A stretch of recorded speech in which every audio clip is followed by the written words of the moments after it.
એક જ વાર મળ્યો છે મળવાના વાયદા સરપંચ તમે તમારા ઉંમર નોની છે ને બની શકે તો તમને પૂછું તમારા દિલમાં કોઈ દાદે મર્યા પછી લોકો બધા યાદ કરે હું જીવતા દાદુ ને કે એક ગોમ હતું એક સરપંચ કે તમે તો સરપંચ થા કર્યા અમને કે વારો ના આવવા દીધો ઘર કર્યો બગડા કર્યા ગાડીઓ લાવી ભેટો લાવી અને તમે અમારા કદમમાં મારો વારો જ ના આવવા દીધો એટલે કે તને નહીં આવડે તો આ કાઠું કામ છે સરકારીનું કાયદા કલમ ના જાણે ઉંમર મહેંદી છે સોરી અમારે મને કરો કે હજી એનું બનાયા સરપંચ બનાયા કે ભાઈ સરપંચ થઈ ગયા કે હો પણ કે તાર તને નહીં આવડે કે ના શું આવડે સરપંચ બન્યા ને એક કાકો આયા કે ભાઈ સરપંચ નું ઘર કયો છે કે પેલું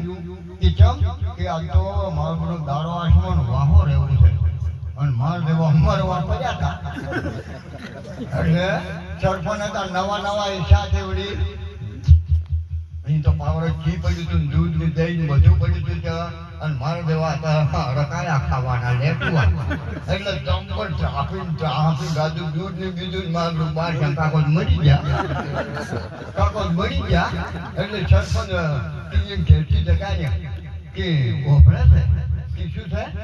આ કાકા તો ગાયા છે કે આ તો મરી ગયા તો કે મોદી ના પાડી કે તમે સરપંચ મત થાવ હવે જો પેલા દુશ્મન બોલાવતા હો એ સરપંચ જાય ઓળ પાડે દો આ તો ઉડી ગયા કે કાકા કે મારી જેથી કાકો આયા મારો બધો ખવડાયું વગર મરી ગયા છે અહીંયા જાણે પેલો જુઓ હવે જુઓ કઠિયારો શિવ ટીપણી કોડિયા ટીપણી હેઠો ઝાડ રોવા મોજ્યો એટલે કે પેલો મોટો જંગલી પૂછે કે ચમ રોવો છો કે કઠિયારો હોય શું કોડિયા ટીપણી હેઠો કે હવા આપણને રાખે ના અલ્યા કઠિયારો ના કરી કે કોઈ ઓછું કોડિયા ના કરી કે પણ હાથા આપણા જો હવે કે જોઈ ભાઈ આ તો કાઢો કોણ છે મરી ગયો કે એ મોસામ કર્યો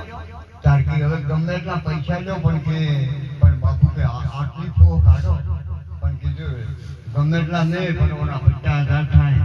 એટલે કે મારે પૈસાથી બાપુ આલી ગયું પછી તો શાંતિ ગઈ પછી મારી ઘેર નહીં હતો કે હારો કે મારીને મરદું પોકાઈ ડૂબી કે એમ કે મારીને પોકાઈ દઉં મરદું પોકાઈ દીધું હા કે 5,000 ઓનલાઈન દુકાન હતી ને કમારે પેલા સરપંચને ઊભું કર્યું હા જોજો હવે મરદું ઊભું કર્યું પેલા સરપંચ દાંતે કાઢતા આમ કઈ ઉભાદાન ઓણીએ તમારું ફૂલું ભવજી કોઈ સરપંચ કે એ પેલા આદમી ખબર ના પડે પેલા ઘંટા આદમીને તે ફરી મહિના છે